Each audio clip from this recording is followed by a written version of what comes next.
What's going on, everyone? Jeremy here from The Quartering, and now we know a little bit more about what Marvel plans to do with Black Panther 2, as now they've said they are going to start filming in July of next year. It's crazy how far ahead of time we get news on these movies, but I suppose they want to keep the hype going nonstop. Obviously, we knew that with the passing of Chadwick Boseman, who fought cancer bravely, and stoically, eventually losing that battle, that obviously he couldn't play Black Panther anymore. So a lot of people were wondering what exactly were they going to do. Were they going to bring in maybe someone like Michael B. Jordan and just entirely recast? Were they going to end the character and replace the character, picking up the new mantle? Ultimately, no one really knew, but there is some comic book lore that would help direct this. Now, if you're new to the channel, by the way, I cover all of Hollywood, including Marvel. I cover video games, I cover music, technology, tech censorship, alt tech, a wide variety of things, 3 to 7 videos most weekdays and multiple videos on the weekends. I hope today will be the day I earn your subscription. There's a little red button right down below. Please click it so perhaps you can find my videos a little bit easier. Now, it looks like Shuri is going to have a more prominent role, and ultimately, this is probably decent sense. I mean, Michael B. Jordan would have probably been okay to replace him. You couldn't really reboot the franchise.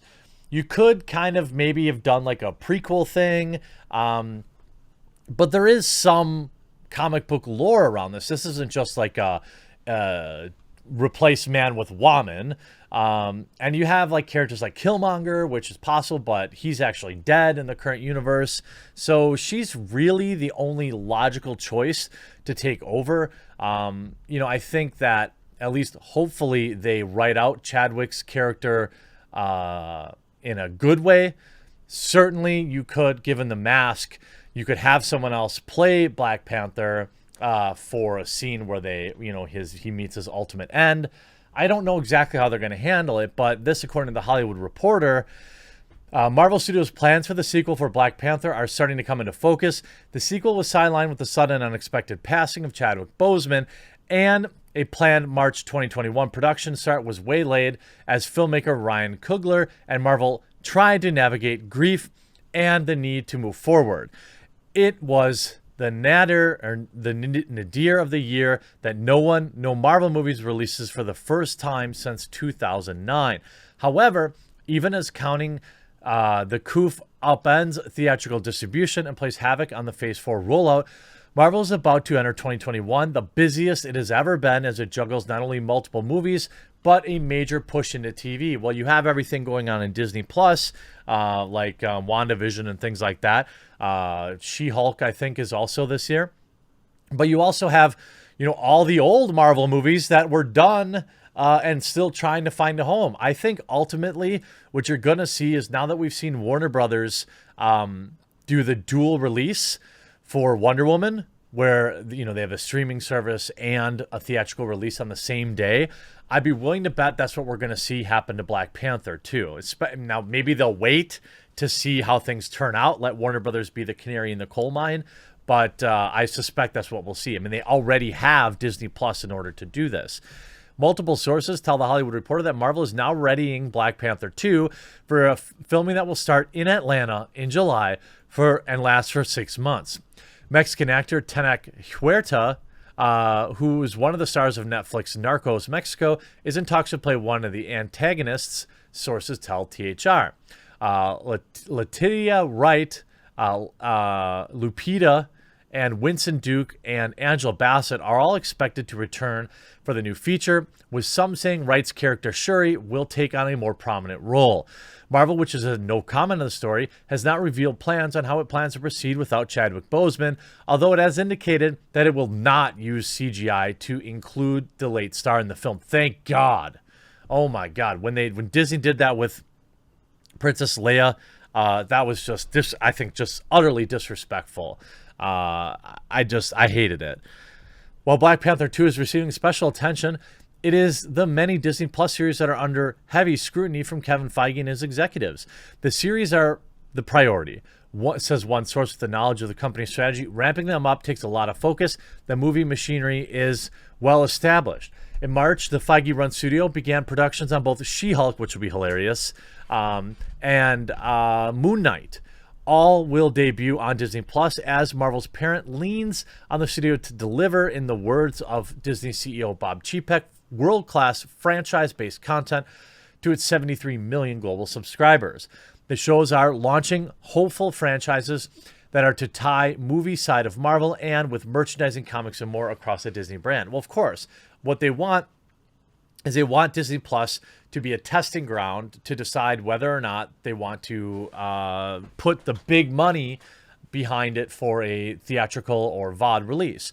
WandaVision, starring Elizabeth Olsen and Paul Bettany, debuts on Disney Plus on January 15th. I'm actually looking forward to this show. I'll definitely have the boat ready to go at the pier. And the studio is working to complete the first seasons of Loki and Falcon and the Winter Soldier.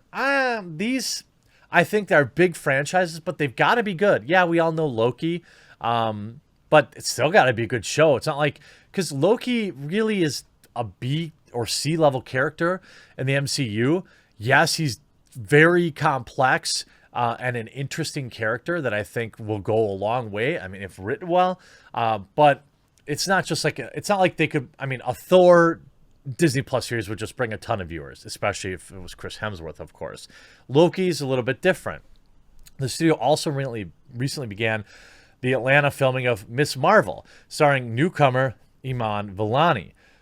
On the film side, the next chapter being carefully planned for a cinematic universe that has spanned 23 movies and grossed $23 billion.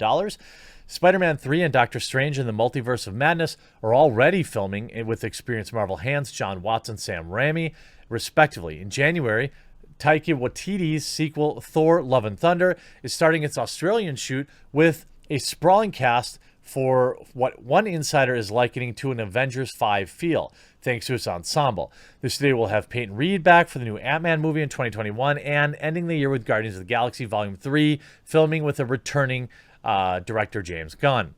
The 4 movies and 2 or 3 series going Marvel will have acting akin to a full-fledged studio and not just an arm of a larger company. Yeah, it's going to be interesting. I don't think that you could have handled. I don't think that there's any one correct way to handle the Chadwick Boseman passing in terms of carrying on the legacy of the film. Obviously, Black Panther is an important film in the Black community. It's an important film for many critics who want to see more diverse cinema. And you can't just not make the movie because, Chadwick passed in August, at 43 years old. Fans on Twitter are obviously speculating that she's going to take over, could play Boseman's character T'Challa, the Black Panther, with some describing her potential role as a way to honor the late actor's memory. I don't think that her playing the character is honoring his memory. I do think that there is lore for this, and it doesn't come off as like some weird diversity hire. It fits. And obviously, what are you going to do? I think having someone else play Black Panther would have felt really weird. It would have been weird for Black Panther 2, but as that same actor would play Black Panther in several other films, I think you would have gotten used to it. But if you pass the mantle now, sure, Disney gets to say they have a Black female-led superhero movie, which is like going to check all the boxes for them. This just makes all the sense. News of the updated production timeline for Black Panther 2, which is projected to release in 2022, has conjured questions about the story's main character, T'Challa, and how they will be portrayed. In a recent interview with Argentina-based newspaper, Black Panther executive producer said that the computer-generated imagery would not be used to portray Boseman in the sequel. The Hollywood Reporter stated that Black Panther cast members will all be in the film and taking on a more prominent role. Now, without Chadwick Boseman as Black Panther, it does change the film. I think they may need to bring in some help because Chadwick was Chadwick was such a huge presence that I don't know if you can just hand it off to a different actor and pass the mantle. But who knows? You see Kim here saying it has to be her. The most respectful way for this to go is to honor Chadwick as T'Challa and have Shuri step up into her own as Black Panther. Nobody needs to be recast. Just shine the spotlight brighter on the incredible supporting characters and the cast. Certainly possible. I didn't think the first Black Panther movie was that great. I thought it was a 6.5 or a 7 out of 10. But most modern Marvel movies are that as well. The only ones that really interest me these days are Doctor Strange and perhaps Guardians of the Galaxy, although that's kind of jumped the shark a little bit too. I've just got superhero film fatigue. Let me know if you do too. If you haven't yet, please make sure to click that red subscribe button down below, and we'll talk to you again real soon.